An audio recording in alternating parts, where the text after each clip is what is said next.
Things have gone to hell. I really, truly did not think anything like this would happen. Short version, my brothers-in-law broke into my vacation home and were arrested. They've been charged with breaking and entering, destruction of property and communicating threats, all Class 1 misdemeanors. I've refused to drop the charges. I might do so if I'm fully paid for the damage they caused. They were still in jail as of Saturday evening. I assume they're out by now. Things had settled down, at least I thought so. Haven't seen or heard from my sisters in over 6 weeks. My parents went up to the house for a week and had a good time. David, the property manager I hired, has worked out great. He's done a couple of repairs I asked him to do and I've given him a list that he's going to work on. He usually sends a photo or two of wildlife or a sunset to his clients every week. Was kind of making me want to get up there. Friday after Thanksgiving, my BILs went to my vacation home. They used an angle grinder to cut through the chain on the driveway gate and damaged the gate in the process. They tried to get in through the front door, ruined the lock set and gouged the door badly. They finally got in through the utility floor door and a locked internal door.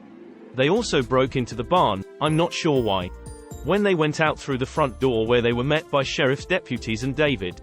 David gets notifications from the camera system when there's activity. He saw what was going on and called the sheriff's department.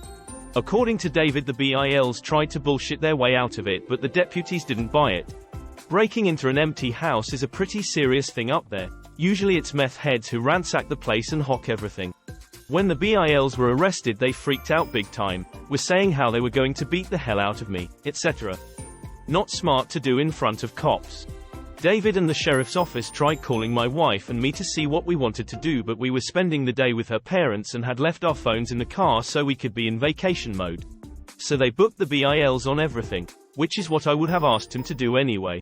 Bills called their wives from jail, who of course freaked out.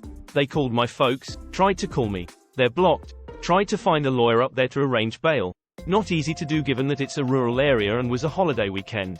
Older sister has zero cash and her cards are maxed out, so if they made bail, my middle sister would have had to pay for both husbands. I know they were still in jail as of Saturday afternoon. We didn't check our phones until late Friday on the way home from the in-laws. There were a ton of calls and messages from my mom, dad, David and the sheriff's department. Talk about ruining a great day. I was in such a good mood till I looked at my phone. My wife read through the texts and listened the messages, read them out to me, and by the time we got home I had some idea of what was going on.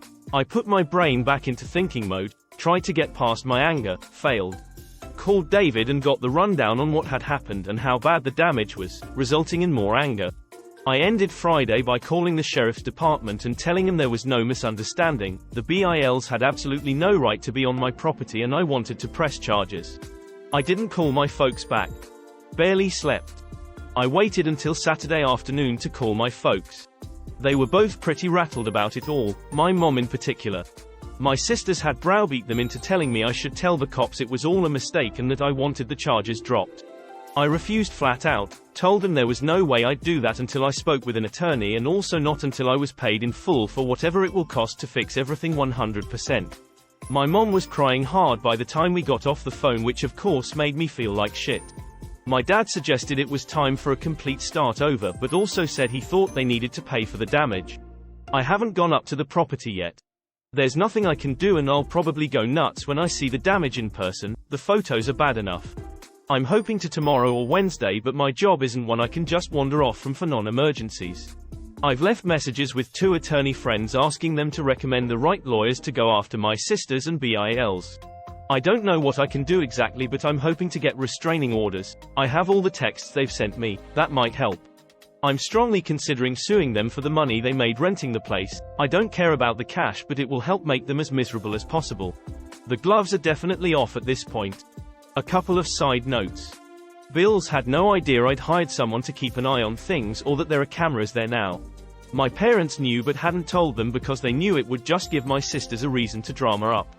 There are signs on the property stating it's being monitored with cameras and no trespassing signs though. My wife has completely had it at this point. I don't blame her, she's been more than patient about it all, but she reached her limit and was not shy about letting me know. She told me it's up to me how I deal with this, but that she thought they all needed to be taught a hard lesson. Older Bill likely won't face any repercussions at his job over this, but middle Bill has a security clearance, so he might. I'm hoping that will be motivation for Middle Bill to pay for the damages himself immediately. David, the caretaker, has an interesting background. I knew he was friends with some of the deputies, figured it was because they were all locals. I was wrong. He was a cop in a big city for years, was shot on duty and afterwards decided to quit and move to where his parents had retired. He has some PTSD over it all. His dog is a certified service animal and is usually with him. I know law enforcement people tend to hang together. I guess that's how they became his friend group. I don't want to see or speak with these a-holes for the rest of my life. I know this is in direct conflict with my overwhelming urge to make their lives as miserable as possible. Fairmount 1955 commented. To me, there are fewer signs of waving red flags within a family than when the person who was hurt, damaged ** is the one expected to be kind and forgiving to * those who caused harm. ** It's amazing how personal accountability goes out the window. And it's so common in family dynamics. Maybe, just maybe if family didn't enable bad or illegal behavior, the person doing harmful things wouldn't do them. Hedgehog Krempuff responded. It's interesting because it's exactly that attitude of disrespect towards other people's property, not caring about the kids' pranks until it affected their own phones, that started this mess and has caused it to escalate every time. Middle Bill sounds like an absolute sociopath. I feel sorry for all the kids involved. It's easy for Op to say ruin their parents' lives, but is he going to take in or provide for the kids when their lives go to shit? Katyen commented. You don't understand, the brand is his spirit animal. And he means that in the whitest, racistest way anyone can make themselves a story based on some ninth-hand story that most of the very white retailers have been either visibly drunk or noticeably high during the telling of. But vehicles from this brand have been in all the dreams he had before thinking up the next way to ram headfirst into walls that have progressively each had more ability to cause damage in their role of a movable object. His leased car easily handled the plywood decorative edging around a tulip bed. He is now vehicle-less, getting on a skateboard, borrowing a jetpack prototyping, and ramming into walls over a foot wide with steel rebar, and no, he's not wearing a helmet. He might have worn a couple ideas back when he was first without the SUV, misplaced it while drunk since, and the dream SUV didn't mention finding it, just an angle grinder. Anyway, the spiritual essence of the car, bound to him by a probably C-grade tattoo, teaches him how to be the alpha he was born to be.